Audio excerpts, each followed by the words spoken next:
Я очень благодарна Пантелеймону Романовичу, что он меня познакомил со стихами Егора Старостина, Байгантая, с которым я в этом году еще и выступила на фестивале авторской песни и поэзии «Берег дружбы», город Детамот, всего с песен всего на его стихи.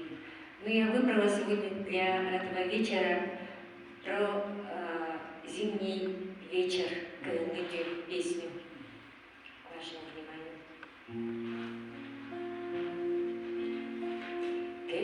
Ой, извините еще раз, волнуете.